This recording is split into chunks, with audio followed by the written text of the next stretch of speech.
안녕하세요. 오늘도 사연살롱을 찾아주셔서 감사합니다. 결혼을 앞둔 예비 신부예요. 저는 3년 전 파혼을 경험했어요. 파혼의 원인은 예비 시어머니였어요. 시어머니 자리가 별로였냐고요? 아니요. 오히려 그 반대였어요. 어머님은 제가 세상에서 본 사람 중 가장 선하고 좋은 분이었거든요. 그런데 왜 그런 어머님의 며느리가 되길 거부했냐고요? 그 얘기를 들려드릴게요. 저는 엄마 없이 자랐어요.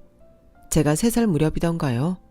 오랜 기간 지병을 앓고 있던 엄마가 세상을 떠나시고 말았거든요. 그래서 저는 엄마 얼굴을 기억 못해요. 물론 사진으로 보기는 했지만 제 기억 속에는 엄마 모습이 없었으니까요. 비록 제게 엄마는 없었지만 제 주위엔 엄마를 대신해서 저를 보살펴줄 사람들은 많았어요. 제가 태어나던 순간부터 아픈 엄마를 대신해 저를 돌봐주었던 유모가 있고 저희 친할머니와 고모들도 있었거든요. 엄마 잃은 손녀가 가여웠던 할머니는 저를 위해 지원을 아끼지 않으셨어요. 엄마 사랑을 줄 수는 없지만 적어도 돈으로 할 수 있는 건 다 해주셨죠. 고모들은 고모들대로 밖에서 제가 기죽지 않도록 엄마 노릇을 해줬어요. 어린이집에 등하원을 맡아 해주었고 유치원 행사가 있을 때는 엄마 역할을 톡톡히 해주셨거든요.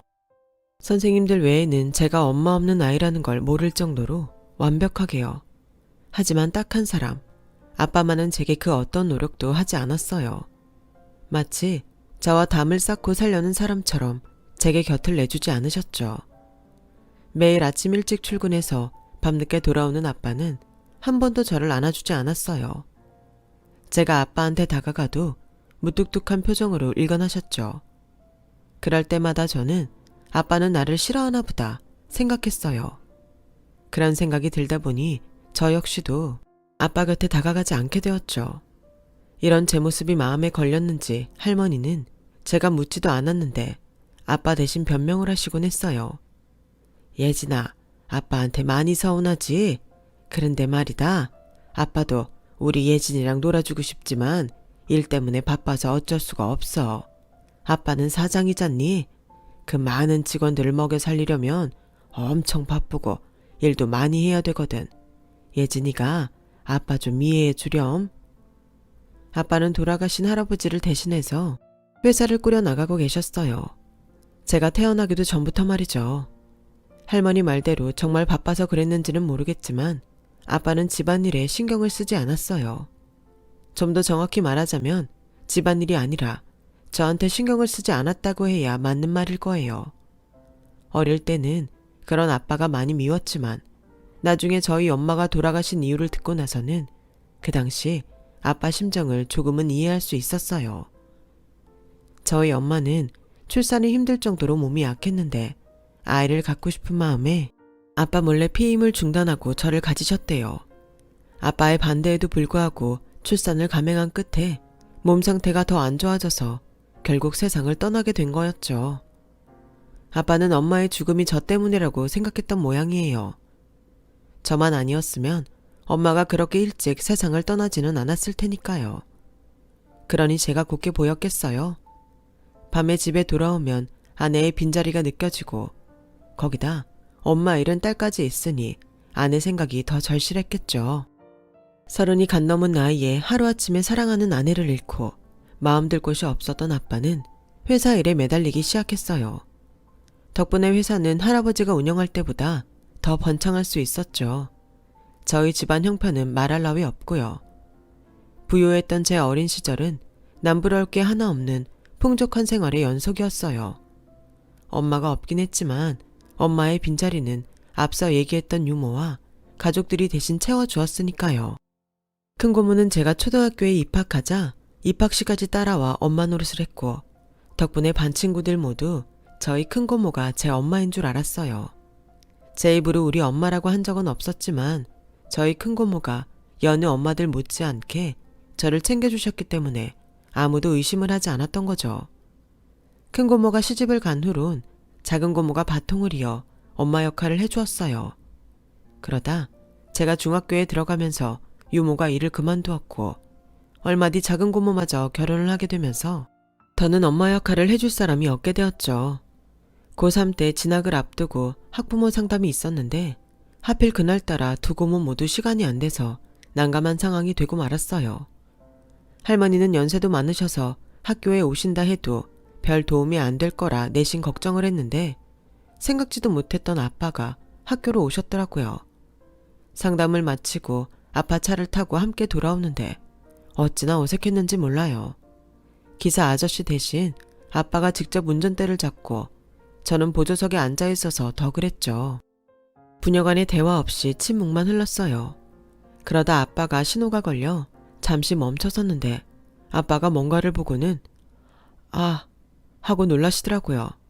아빠 시선을 따라가 보니 변두리 극장에 걸린 간판이 보였어요. 조잡하기 이를 데 없는 간판이었죠. 주인공 얼굴이 찌그러져 보일 정도로 못 그린 손 그린 간판이었어요. 영화 제목도 제가 처음 듣는 홍콩 느와르 영화였어요.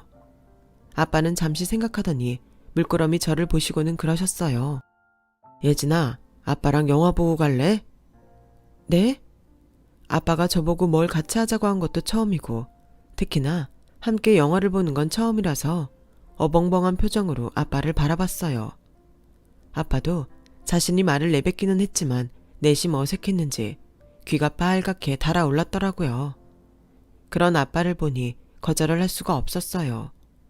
지금 내가 거절을 하면 앞으로는 아빠가 용기 내서 제가 먼저 손을 내밀어주지 않을 것 같았거든요. 무슨 영화인데요? 아빠는 피식 웃더니 그러셨어요. 영웅본색 2라고 네 엄마랑 처음 만난 날 봤던 영화야. 데이트를 했던 건 아니었고 그날 극장에서 처음 만났어. 저희 엄마는 장국영 팬이었고 아빠는 주윤발 팬이었대요.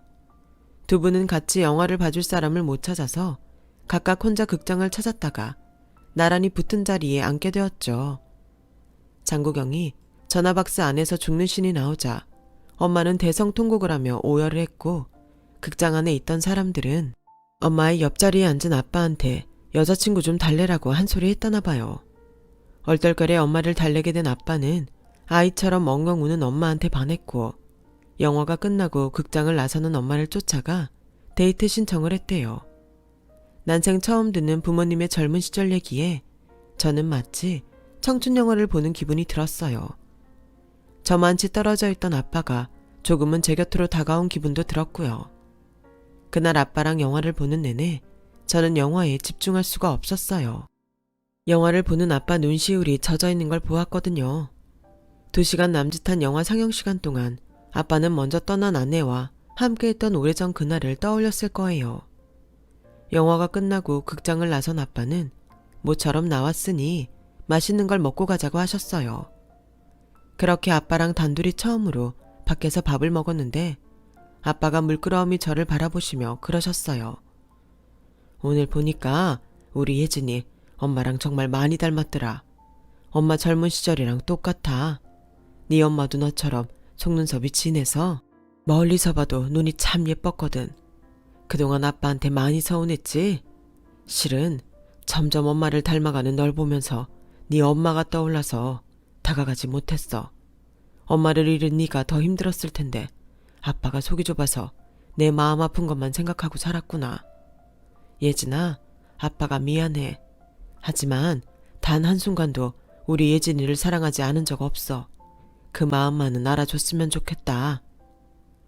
아빠의 수줍은 고백에 그동안 꽁꽁 얼어있던 제 마음이 녹아버렸어요. 그날 저는 아빠를 통해 그동안 아빠가 저를 미워했던 게 아니란 사실을 알게 되었고 무뚝뚝한 줄로만 알았던 아빠가 생각보다 여리고 감성적인 사람이라는 걸 알게 됐어요. 그날 이후 저는 아빠랑 종종 극장 데이트를 하곤 했어요. 고3이라서 바쁜 와중에도 가끔씩 머리를 식힐 겸 해서요. 그러는 동안 몰랐던 아빠에 대해 많은 걸 알게 되었고 멀게만 느껴졌던 부녀지간도 많이 가까워졌어요. 제가 대학을 졸업하던 해 할머니마저 세상을 떠나셨을 때도 곁에 아빠가 있어서 덜 외로웠어요. 세상의 가족은 아빠랑 저 둘뿐이라 더 의지가 되었죠. 제가 첫 번째 예랑과 사귈 무렵에는 여느 집 부녀지간처럼 자연스러웠어요. 예랑이 저희 아빠랑 제 사이를 질투할 정도로 말이죠. 딸들은 원래 아빠랑 그렇게 친해? 난 우리 아빠랑 말도 잘 안 하는데. 아무래도 세상의 가족은 아빠랑 나 둘뿐이니까. 자기 아버지는 어떤 분이야? 공무원이셔. 성실하고 부지런하시지. 어머님은? 엄마, 그냥 뭐 평범해. 살림만 해서 세상 물정을 잘 모른다고 할까? 그래서 좀 불쌍할 때도 있어. 솔직히 남자인 내가 봐도 우리 엄마는 너무 친가 식구들한테 저자세거든. 큰엄마, 작은엄마, 고모도 셋이나 있는데 명절에 하루 종일 주방에 붙어있는 건 우리 엄마뿐이야. 어릴 땐 그런 엄마가 불쌍하다는 생각이 들어서 아빠한테 따지기도 했는데 정작 본인인 엄마가 변하지 않으니까 별 수 없더라고. 지금은 그냥 그러려니 해. 자기 팔자는 스스로 만드는 거잖아. 엄마가 스스로 엄마 인생을 그렇게 만든 거지 뭐. 예랑이 말 속 어머님은 스스로 자신의 인생을 힘들게 하는 그런 여자였어요. 팔자는 스스로 만드는 거라는 예랑이 말처럼 현재 집안에서의 어머님의 위치는 어머님 자신이 자초한 것처럼 생각되었죠. 하지만 2년간의 연애를 끝으로 결혼을 하기로 마음먹고 예비시댁에 찾아가 만나본 어머님은 예랑의 말과는 전혀 다른 분이었어요. 말씨와 행동이 조용하고 여러 방면에 재주가 많아 보이셨거든요. 예랑 말처럼 어리석은 사람처럼 보이지는 않았어요. 다만 과하게 남편 눈치를 보고 사는 사람 같다는 인상은 지울 수 없었죠. 아버님은 꽤 직급이 있는 공무원으로 권위적인 분이셨어요. 제게 예의를 지키며 말씀하셨지만 왠지 말이나 행동에 진심이 담겨있지 않은 것 같았죠. 형식적인 예의와 의례적인 친절, 딱 그 정도였어요. 그땐 처음 뵙는 자리라 어색해서 그런 게 아닐까 생각했어요. 그날 인사를 마치고 집으로 향하는데 예랑이 눈치 없이 자기 아버지가 저를 마음에 들어한다는 둥, 결혼식은 가급적 빨리 했으면 좋겠다는 둥, 지 좋은 얘기만 떠들어댔어요. 제 기분은 아랑곳 없이 말이죠. 자기 부모님은 어떻게 만나셨대? 아버님이 어머님께 하시는 걸 보면 그리 애정이 있는 것 같진 않던데. 아, 우리 아빠가 대학 다닐 때 엄마 사촌동생 과외 선생이었어. 엄마는 그 집에 같이 살고 있었고 잘 사는 집 조카니까 집이 어느 정도 살겠거니 하고 꼬신 거지. 우리 아빠가 그런 쪽은 두뇌 회전이 좀 빠르시거든. 근데 알고 보니까 엄마한테는 부모도 없고 집도 절도 없는 처지였던 거야. 뒤늦게 그걸 알고 헤어지려는데 하필 우리 형이 생긴 거지. 아빠가 군대를 핑계로 엄마한테서 도망치려고 했는데 엄마네 고모가 변호사까지 끌고 와서 임신한 조카 책임 안 지면 소송 걸겠다고 협박했대. 그래서 발목 잡힌 거지. 근데 솔직히 나라도 여자 쪽에서 그렇게 나오면 정 떨어지지. 그래서 우리 아빠가 엄마를 싫어해. 그렇게 싫으면 이혼하면 됐잖아. 자기를 사랑하지도 않은 남편한테 그런 대접받고 사는 자기 엄마는 무슨 죄냐고. 그러자 예랑이 인상을 찡그리며 갈등하다가 말했어요. 실은 나 결혼하고 나면 우리 아빠 조론하시겠대. 우리 아빠 정년퇴직 얼마 안 남았잖아. 결혼하면 연금도 나눠 가져야 된다고 그거 주기 싫어서 꼼수 쓰는 거지. 엄마는 그런 것도 모르고 아빠 말이라면 받들고 살지만. 그런 말을 실실 웃으며 하는 예랑을 보니 이 사람이 내가 알던 남자 맞나 싶을 정도로 낯설고 무서웠어요. 자식 새끼 키워봤자 소용없다더니 어쩜 아들이란 게 그런다니? 자기 이 결혼 정말 할 거야? 유부녀인 내가 봤을 땐 그 남자 텄어. 지 엄마한테 하는 것도 그렇고 아들은 자기 아빠 판박이거든. 젊을 땐 몰라요. 근데 나이 들면 점점 내 남편이 시아버지처럼 된다니까. 심란한 사람 앞에 두고 이런 말 하면 안 되지만 자기 결혼 걱정된다. 결혼을 앞두고 조언을 구하려고 직장 동료한테 시댁 일을 말했는데 오히려 불안한 마음만 더해졌어요. 그런데 그 걱정은 기우가 아니었어요.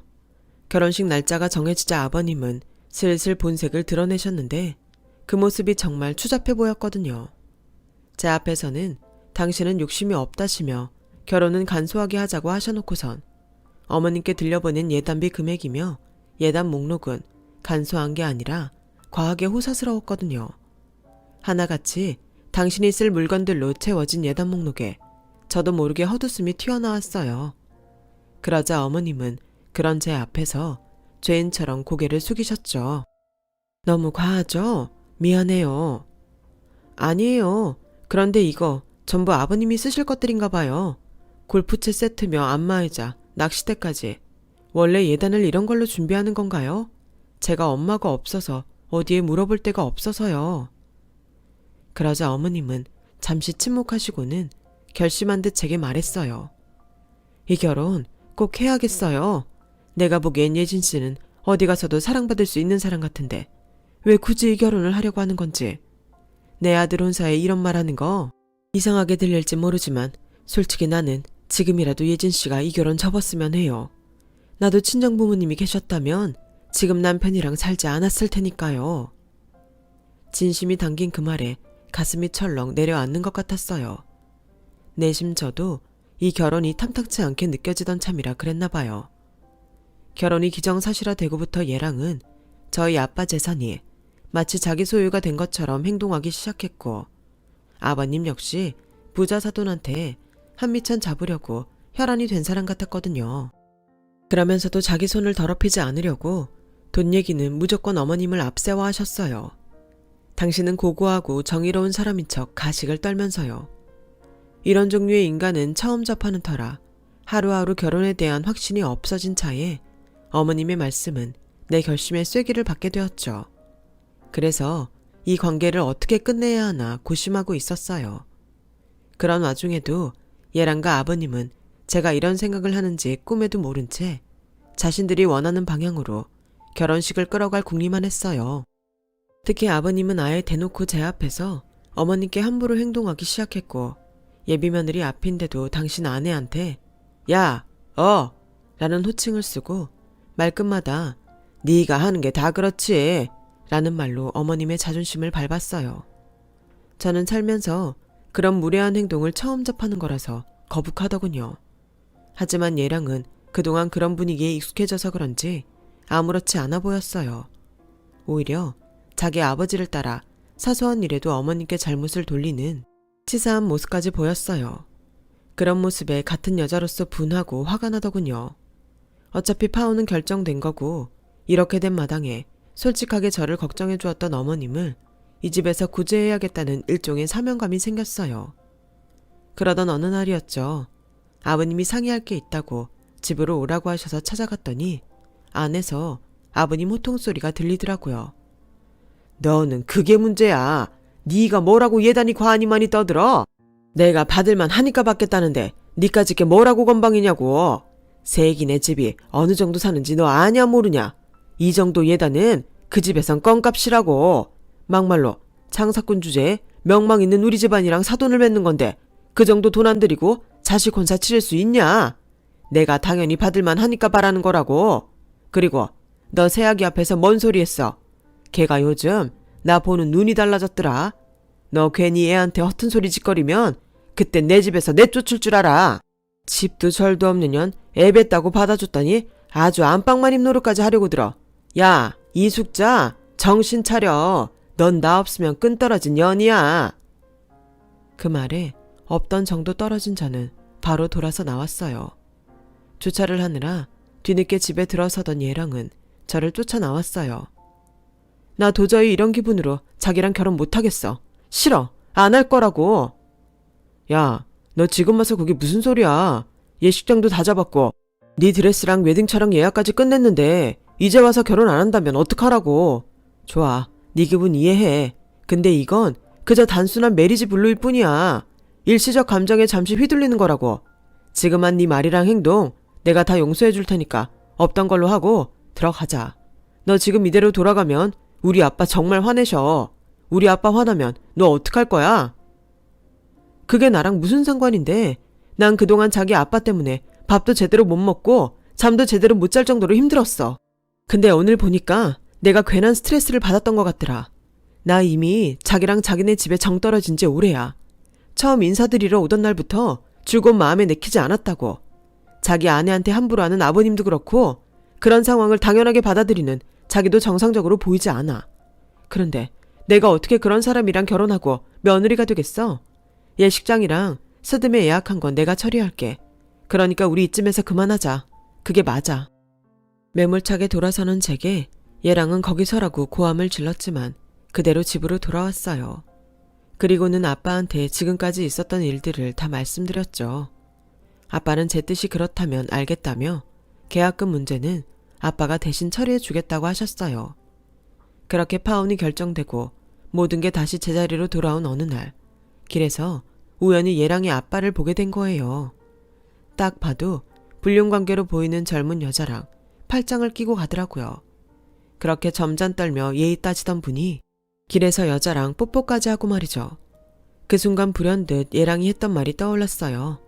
아버님이 퇴직을 앞두고 어머님과 연금 나눠 쓰기 싫어서 조론을 하겠다고 했던 말이요. 이제 다 끝난 사이인데 괜히 끼어들어 분란만 일으키는 게 아닌가 걱정도 됐지만 용기 내서 제게 결혼을 다시 생각해보라고 말해주었던 어머님을 그냥 모른 척할 수는 없었어요. 그래서 어머님께 전화를 했어요. 만나 뵙고 말씀드릴 게 있다고요. 몇 달 만에 다시 만난 어머님은 전보다 많이 여위고 얼굴이 말이 아니었어요. 아니나 다를까 아버님이 조로를 선언하면서 어머님한테 살집을 마련해 줄 테니 나가라고 했다나 봐요. 문제는 조론을 하면 더 이상 생활비를 줄 수 없다며 앞으로는 식당 일을 하든 폐지를 줍든 자기 살 길은 알아서 꾸려가라고 했다더군요. 하지만 40년 넘게 집에서 살림만 해온 분이 갑자기 어디서 직장을 구할 수 있겠어요. 식당 일을 알아보는데 면접을 보곤 나 같은 사람은 안 쓴다네요. 일을 못하게 생겼나 봐요. 이 나이 먹도록 변변한 기술도 없고 이 나이에 이렇게 막막하게 될 줄은 몰랐어요. 내가 참 바보 같죠? 아니요. 바보는 한 치 앞도 못 보고 잔머리 굴리는 아버님이죠. 제가 하나만 여쭤볼게요. 어머님은 아버님이랑 계속 살고 싶으세요? 생활이 보장돼도 지금처럼 같이 살고 싶으시냐고요. 어머님은 생각할 것도 없이 고개를 가로저었어요. 그럼 됐어요. 제가 본 것도 좀 있고 어머님께는 신세진 것도 있으니 이번 일은 저한테 맡겨주세요. 아무 걱정 마시고요. 저는 얘랑한테 들은 얘기와 얼마 전 길에서 아버님을 본 얘기를 하나도 빼놓지 않고 말씀드렸어요. 역시나 어머님도 아버님의 외도는 눈치를 채고 있었더라고요.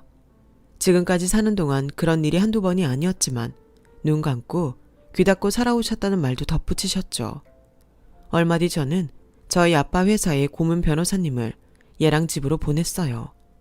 더불어 업체를 통해 알아낸 아버님의 외도 증거도 첨부해서요.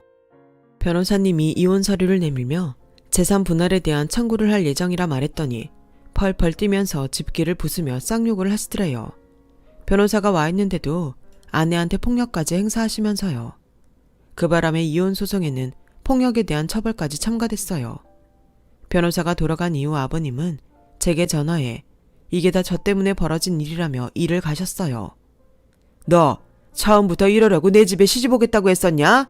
천한 장사꾼집 딸 아니랄까봐 하는 짓도 천박하기 그지없구나. 네가 내 아들이랑 내 인생 이렇게 만들어놓고 편하게 다리 뻗고 살 수 있을 줄 알아? 너 내가 가만 안 둬? 가만 안 두면 어쩔 건데요? 소송이라도 거실 건가요? 아니면 사람이라도 보내 해코지를 하실 건가요? 어떤 방식으로 하든 저 안 당해요. 잘 아시겠네요. 그쪽이 말한 그 천한 장사꾼이 돈이 꽤 많다는 걸요. 그리고 요즘 세상에 손바닥으로 하늘을 가릴 수 있을 것 같아요? 공무원이시라고 했죠? 가정폭력의 외도까지 공무원 품위를 훼손하시고도 온전히 연금 수령 가능하실까요? 박수 받으며 퇴직은 할 수 있을 것 같냐고요. 자신 있으면 어디 한번 해보세요. 누가 이기나 해보자고요. 결국 아버님은 어머님을 대신해 소송을 맡은 변호사의 요구대로 재산 분할과 더불어 정년퇴직 후 받게 될 연금까지 분할하게 되었어요. 이혼을 한 어머님은 주택가에 가게가 딸린 방을 얻어 수혜방을 여셨어요. 전문가 못지않은 뜨개질 솜씨를 10분 발휘해 뜨개질 교실을 겸해 용품 판매를 하기로 하신 거죠. 처음 문을 연 거라서 아직 벌이는 시원찮지만 그래도 남편 그늘에서 벗어나 모처럼 자신 뜻대로 사니 사는 것 같다고 하시더라고요. 45년 결혼 생활 동안 남편과 아들한테 인간 취급도 못 받고 살았던 어머님은 환갑이 넘은 나이가 돼서야 온전히 당신 인생을 살게 되었어요. 저는 그런 어머님 댁을 드나들며 제 엄마한테 받아보지 못한 사랑을 듬뿍 받을 수 있었어요. 어머님이 해주신 집밥을 먹고 따뜻한 아랫목에서 함께 이불 덮고 누워서 군고구마를 까먹는 호사도 누리면서요. 그리고 2년 뒤 제가 새로운 사람을 만나 결혼을 앞두고 인사를 드리러 갔을 땐 어머님의 수혜방은 사람들로 가득했어요. 친정 고모님이 세상을 떠나시면서 약간의 유산도 물려주셔서 노후 걱정은 없다시며 제게 결혼 선물로 장을 해주겠다고 하시더군요. 엄마 없는 서름 당하지 말라고 친정엄마 대신해서 해주는 거니까 사양 말고 받으라고요. 그렇게 저는 파혼한 전 예랑의 어머님이 골라준 혼수를 가지고 결혼을 하게 되었어요. 하마터면 고부간이 될 뻔했던 어머님과 저는 이제 서로의 인생을 구제한 은인관계로 관계를 이어가고 있답니다. 아무쪼록 어머님의 인생에 오래오래 꽃길이 이어지길 바랄 뿐입니다. 지금까지 제 사연을 들어주셔서 감사합니다. 들어주신 분들의 앞길도 꽃길만 가득하시길 바랍니다. 여러분, 사연 댓글에 응원과 현명한 조언 부탁드려요. 좋아요와 구독은 저에게 큰 힘이 됩니다. 오늘도 좋은 일 가득하세요.